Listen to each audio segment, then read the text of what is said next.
네, 안녕하십니까. 어, 이번 시간에는 조금 기본적인 내용이지만은, 어, 상당히 우리가 많이 빼먹고 있는, 생각을 안 하고 있는 그런, 주식에 대한 본질, 그리고 상장 주식에 대한 본질에 대해서 조금 이야기를 해보고자 합니다. 우리가 지금 뭐, 여러 종목이 있죠. 뭐, 2차전지, 5G, 비메모리, 온택트, 네이버, 카카오 많죠? 근데 이 상장된 회사들의 그 주식에 대한, 주식회사에 대한 본질은 무엇인지 그런 것도 우리가 알아야 됩니다. 그러니까 아무것도 모르는 상태에서 물론 뭐 카지노 도박하듯이 매수매도 해가지고 차익을 취하는 건 좋지만은 그 주식회사에 대한 본질 자체를 이해를 못하면은 아무런 의미가 없습니다. 그래서 이번 시간에는 그거를 조금 얘기를 해보고자 합니다. 우리가 이제 보통 회사라고 하면은 어, 영리를 목적으로 하는 게 기본입니다. 그렇죠? 그게 어, 사원이라고 돼 있죠. 여기는. 그러니까 주식회사가 아닐 수도 있으니까 이게 사원이라고 돼 있습니다. 그러니까 어, 회사라는 거는 영리 목적이에요. 첫 번째요. 그렇죠? 영리 목적인데 기본적으로 회사가 돈을 못 벌면 회사가 아닌 거예요. 안 그렇습니까? 자선단체나 기부단체 아닙니까? 기본적으로 회사는 돈을 버는 목적으로 하는 게 회사입니다. 근데 돈을 못 버는 회사예요. 그건 회사가 아니에요. 그렇죠. 그래서 저는 돈을 못 버는 기업은 투자하지 않습니다. 아무리 지금 적자라도 앞으로 수익이 날 앞으로 성장성이 높은, 특히 예를 들면 바이오 종목들이 많죠. 그런 종목들이. 아니면 어떤 재료가 있거나. 그래서 이 영리 목적으로 해야 되기 때문에 일단 이익이 안 나는 자체는 회사가 아닙니다. 회사 그거는 뭐 나중에 흑자 전환으로 턴 어라운드가 된 다음에 생각을 해도 늦지는 않습니다. 그래서 영리 목적으로 반드시 회사가 존속이 돼야 된다라는 게 하나 있고요.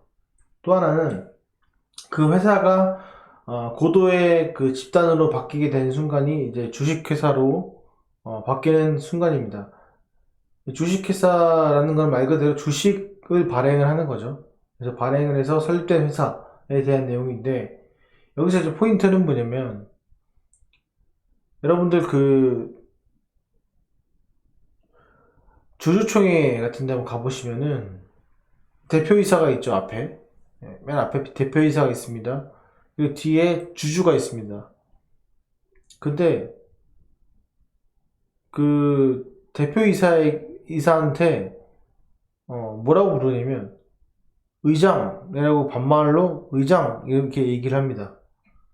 이게 무슨 말이냐면 말 그대로 주식회사의 주인은 주주예요. 그리고 대표이사는 거기에 고용된 사람입니다.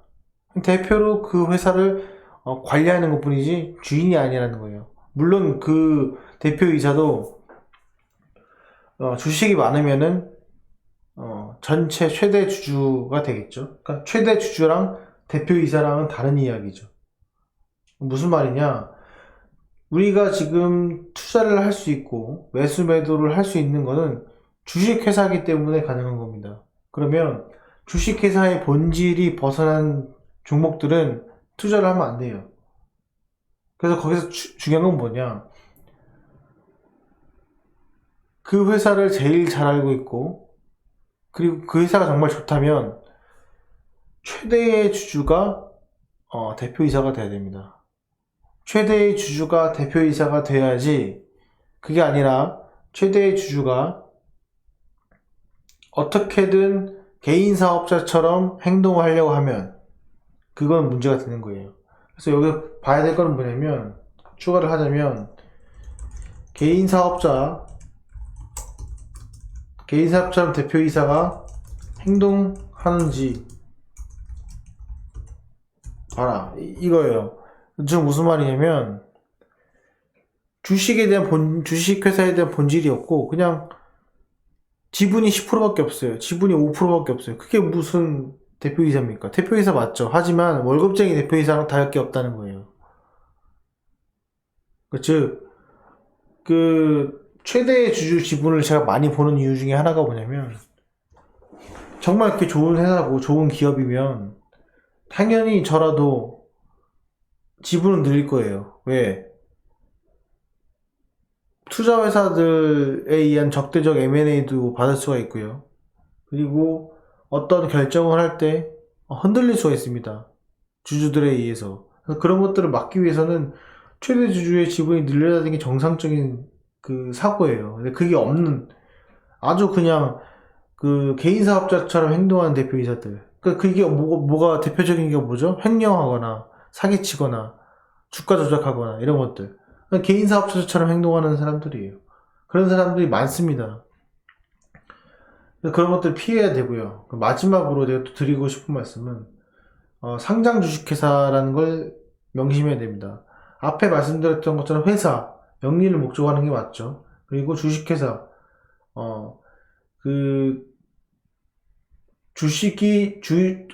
주주가 주인인, 주식의 주인인 회사를 말하는 건데, 이 상장 주식회사라는 건 뭐냐면, IPO 기업 공개죠. 무슨 말이냐면, 우리 이 회사가 이렇게 좋으니, 기업을 공개해서, 기업을 공개하는 이유는 뭡니까? 투자 자금을 쉽게 받기 위해서입니다. 그렇죠? 상장 주식회사의 가장 큰 근본은, 투자 자금을 쉽게 모집을 하기 위해서예요. 그게 대표적인 것이 뭐죠? 유상증자입니다.